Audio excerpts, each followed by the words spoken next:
Hello, Leo. This is Belle Book and Tarot, and I am here with your monthly reading. So this is for July. Normally, I just do a spread for the first half of the month, and a spread for the last half of the month. I do add clarifiers. I read reversals. Yeah, and I try to be as concise as I can. Last month, for some reason, I was very, very tongue-tied, and my throat got super dry doing your reading. There was also a lot of mental haziness, confusion, so I'm glad to say that this month was a lot more clear. I definitely kind of saw where you started and hopefully where you're ending, and it does seem like a positive journey. I'll just put the camera down so you can see the spread yourself. I should say, so just upon the first glance, lots of healing. The Three of Swords, I feel like it was definitely in the past. It's not something that you're currently dealing with. So if this was like an ending of a relationship, it's something that's already occurred for some of you. I would say actually for most of you, because I'm picking up on that energy pretty strongly. And I like that it's in the middle. I hate when the Three of Swords ends a reading because I kind of feel like it's unresolved energy. I like when it's in the middle of a spread. And these are two really good cards to have, I think, in the middle or alongside the Three of Swords. You have the Seven of Wands, which is your energy here. And I definitely am picking up that this is you right now. And I kind of do see lots of back and forth between being productive and then boom, all of a sudden the memory of that heartache hits you and you're trying really hard to heal, really hard to forget what's happening or what has happened. And it's a day-to-day process for you, I'm seeing. Yeah, definitely just it creeps up on you and you're working really hard to fight it. I like this card because it kind of looks like the wands are sprouting up and you're pushing them down, trying to fight off something very physical, something very alive. So I feel like that is a Three of Sword energy you're fighting here. Toward the end of the first half of the month, you got the Eight of Pentacles, which is a really good card. That's why I kind of mentioned productivity, because I feel like, to distract yourself from this, you're diving headfirst into work and into creating something. So definitely a lot of focus and high. Even if it's a distraction, I do see it being a very good distraction. I wanted to clarify the Eight of Pentacles and just see in what way you're creating, and I got the renewal card. I'll read it out. It says, review the past and the present so you can plan a bright future. That's kind of, even physically, when you look at the artwork of the card, that's what I see you doing here. To continue, it says, understanding your life purpose, releasing judgment of yourself and others. So, even though this card usually is, because it's Pentacles, usually is in the physical and the material, it could also represent inner work, especially since it's next to Temperance. In your case, I do see it being a bit of both. You have the Wands, you have Temperance, and you have Pentacles, and the Swords all in one really concise line. And I see you just battling your emotions, your healing, your inner self, and then your mentality. So it's going to be a struggle on all fronts for you, but I do see you at least acknowledging that things need to change and you need to move on. So I kind of like seeing that here, because you're not stuck in the Three of Swords. It's a really hard battle and you're definitely willing to fight it. Moving on toward the second half of the month. Again, so just to recap, you're ending the first half of the month with really good energy, and really you're starting the month off with your fiery spirit and really not letting the Three of Swords get you down, and you're ending it with focusing on work and creating something, and renewal, which is a really good card to get. Yeah, it's 20, so I'm trying to figure out what that would be. I almost want to say death. So again, starting in the second half of the month, you get the Page of Cups. Now I'm seeing this as your person. So yeah, definitely immature energy here. And I do see this toying, the type of energy of toying with someone's emotions here. like offering love but not genuine love, which is really cliche to say, but this is like player type energy from this person. And I wanted to clarify, and I got the Nine of Autumn. So to me, this is also a reminder of all your hard work that you put in toward the beginning of the month. And I do see this being a temptation for you and kind of like a little speed bump because you're doing really good here. And then bam, I think this person may have picked up on you moving on, feeling the loss of your energy, seeing you, maybe even physically seeing you just doing really good and seeing that healing energy. And they're trying to come back in and trying to either get some of that or get their power back because they can feel you slipping away here. The Nine of Autumn says reward yourself for all your hard work, being happily and successfully self-employed, and cherishing your time alone. So I do see you still being in that Eight of Pentacles energy toward the second half of the month. But again, this person is coming in with an offer that actually might kind of tempt you. This is like a lot of solitary energy here, and that isolation may cause you to kind of consider this person when you really shouldn't. And again, to reinforce that, I see the Fool as the next card. So I don't like saying that this is literal foolish energy, but this is kind of the energy of one step away from making a mistake, or one step into going in the wrong direction, one step of literally heading, or metaphorically heading off of a cliff.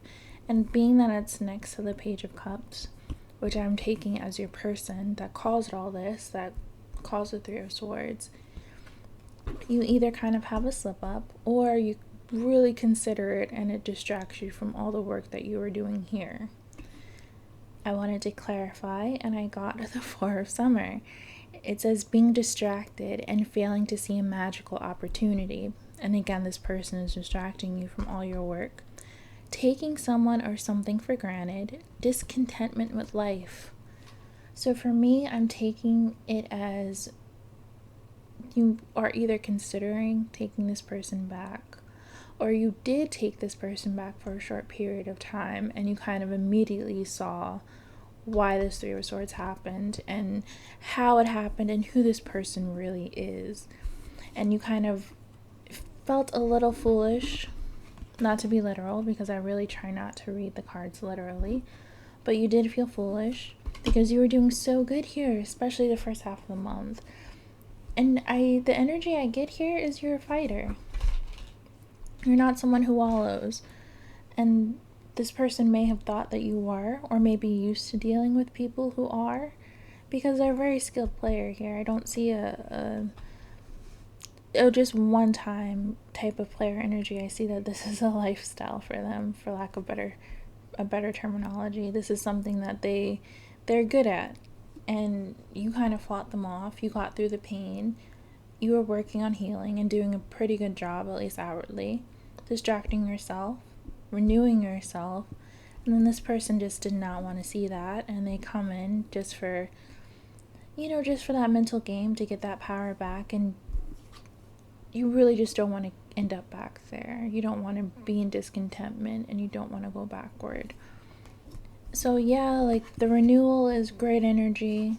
You want a fresh start. You don't want to overthink things, but caution is still necessary, especially when you're coming against someone who is very good at being deceitful. That being said, right after the Fool and the Page of Cups and the beginning of the second half, where, like I said, there's a bit of a speed bump and backwards momentum, you get the Emperor and the King of Cups in reversed.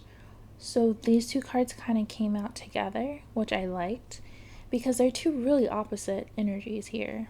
You can take it literally and say two different people, which I do get the feeling of. I feel like you're gonna get a man versus boy mentality here. And this is not biological, this is just energy talking. So someone who is, a man stepping up, mature, king, or an emperor, versus this reversed energy where emotionally unavailable, playing games, really deceitful, withholding information and emotions. This Page of Cups energy. It's strange that it even comes out as a king because I'm getting really immature energy here. But again, it could come from this person being really skilled at what they do. Yeah, I'm definitely getting somebody who like gets off on hurting people. Or if that's not your person, it's just somebody that doesn't know how to do anything else but hurt people. Because I don't think every narcissist intends on being a narcissist. It could even be how they were raised. Because that could also be why this is a page and a king. I do definitely feel that this is the same person. The Emperor also could be some kind of authority. Or I kind of see a male friend too, kind of like putting you on and letting you know, like, hey, you need to cut this person out. Kind of like, I emphasize male friend because males know how to spot other males. And they know, they have perspectives that we might not see.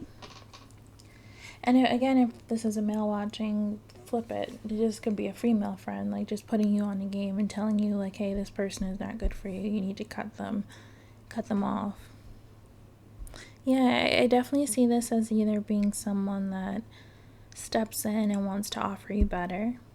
And you have the choice between, okay, am I going to stay in this energy, keep getting hurt, keep dealing with the heartbreak, keep having to fight and heal myself and restart over, or can I just take this real love offer and move forward? I do definitely see that being the case too. And I like that it's under temperance too. So this is like really big major arcana energy here, just in this little triangle here. Yeah, I like the way this feels because I do definitely see this as someone stepping in either as a friend or as a potential lover and telling you, like, hey, you need to cut this person loose. You can definitely do better. Next, this is the Queen of Swords. And I do seeing it as not even you choosing love, but you just choosing to cut this person off, finally. And not even just cutting them off, but verbally telling them, like, hey, this is what you've done to me and this is unacceptable. I've had enough. Yeah, I definitely see it as not even just you going no contact. This is you telling them off one good time and putting them in their place before you finally cut ties for good. Because this is definitely someone who has something to say. And swords, it's not even just a mental suite, it's also a verbal. So this is someone that's very, very good with their words and verbally cut someone down to size for messing with them. And I do see that being you, Leo. And at the bottom of the deck, we have the Strength card, which is you. And it's funny enough, as I put this up, I didn't lift up anything. I didn't lift up these two cards, and one of them was the Eight of Cups. So that kind of just reinforces that you're definitely walking away from this toxic energy. And you're doing so with strength, and you're doing so, like, very, very firm. And I think one thing people underestimate is when you're emotional about something or someone, because I do see a lot of cups here, it is very hard to verbalize your feelings. Even if it's someone you know really well or someone you've been with for a while, it is very hard to communicate when it has to do with expressing your emotions. And the Queen of Swords is someone who could do that because she's very detached and she's very in her head instead of her heart. So I feel like with the Strength card, this is you still being a bit of emotional and still being yourself, but also still letting someone know, like, hey, what you did to me was unacceptable. Have a nice life. Don't ever talk to me again. And I think with narcissists, that hurts them the worst. Because they hate seeing that, hey, I don't have an effect on you anymore. And I do see that being the case. Also with the Leo card, with the Strength card, I feel like it's a representation of Leo at their most evolved.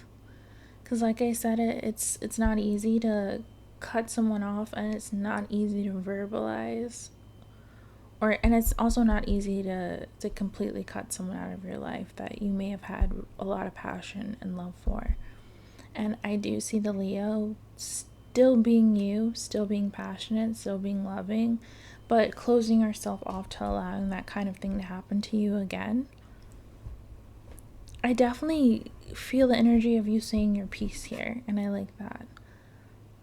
Because I personally, because I'm a Libra, this is my card, I personally don't like people getting away with things. I don't know what kind of person that makes me, but I personally like it when, you know, I'm not going to yell at you, I'm not going to cry and carry on, but I definitely will cut you down to size if I have to.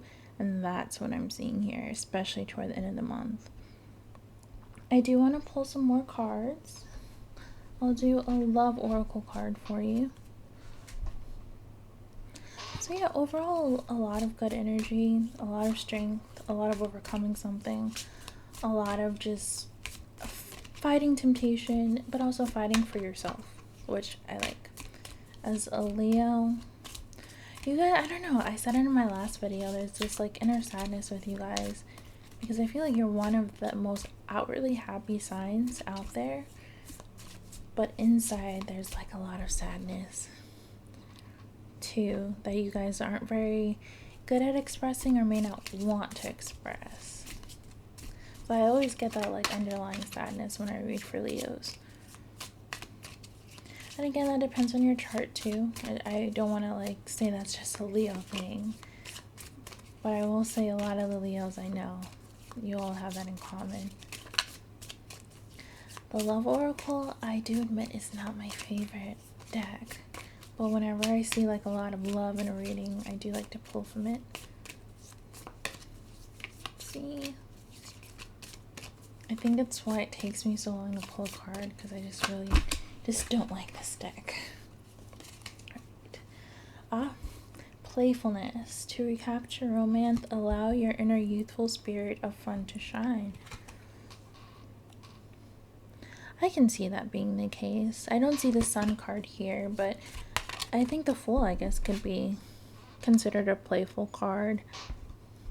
As long as you're using that, like, freedom and that carelessness in a smart way. I do want to pick another card here.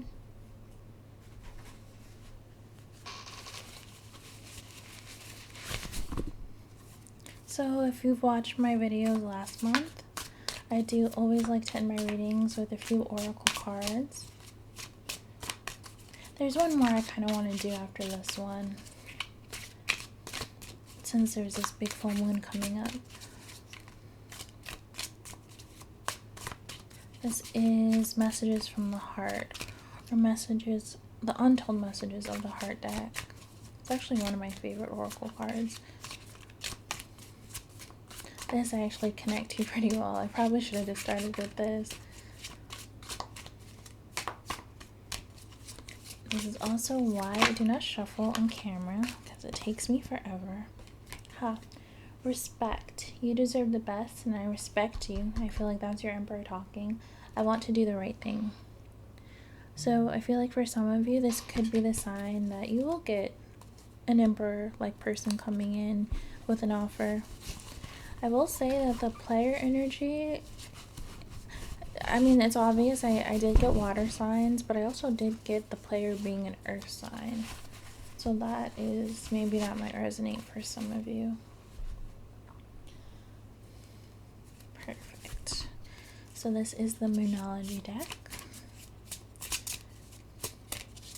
I kind of want to end all my monthly videos with this card, because we have such big moon cycles going on for like the past month. Next month is going to be the same, I think, starting on the 4th of July. I think another eclipse is coming. So what do Leos need to know this month? What will the full moon bring you guys? Oop. I don't feel the one. Yeah, this is why, like, for spreads, I shuffle off camera, because I'm very picky about the cards. Okay, here we go. I'm only going to pick one, because I don't take multiple cards. A win-win outcome is forecast, and that's full moon in Libra. I will say that is the energy I got here. As I said, I see a slight slip up during the second half of the month where you either consider taking back someone who's hurt you, or you're just fighting off that want to take this person back. But either way, you come out strong. Literally, you get the strength card at the bottom of the deck. And the very last card was the Queen of Swords. I love the fire and air. Like the people that have a mix of fire and air in their chart, I always love the way they carry themselves. And they are the hardest people. Like, not that I want to get under their skin, but they're the hardest people to break. Like, I've seen them go through a lot personally, and they're just very, very composed, which I do see you being toward the end of the month. And they just have this quiet inner dignity that I love. And that's what I'm reminded of when I look at this spread. I actually don't have the name for this video yet, but yeah, it's very peaceful. Last month was a mess. Like, I had the most views on my Leo video and I just was rambling, so I do hope this one is a lot more clear. So that is it, my Leos. I'm going to end this video here. Just to recap, you come out strong in the beginning of the month and you end the month strong. Don't let the middle of the month slow you down or break you, because this is who you are and this is who you will be when it comes to heartbreak and getting over something. So I do wish you a very safe and happy July. I'm going to start my weekly video soon too. I just wanted to start the month fresh and give you a little perspective moving forward. You can follow me Twitter, Instagram, book a personal reading. I have an Etsy page. All of that is in the description below. And also, please like and subscribe. I would like to know if any of this resonates and on what level, so that I can just improve moving forward. But yeah, again, lots of love and light. I'll see you soon. Bye.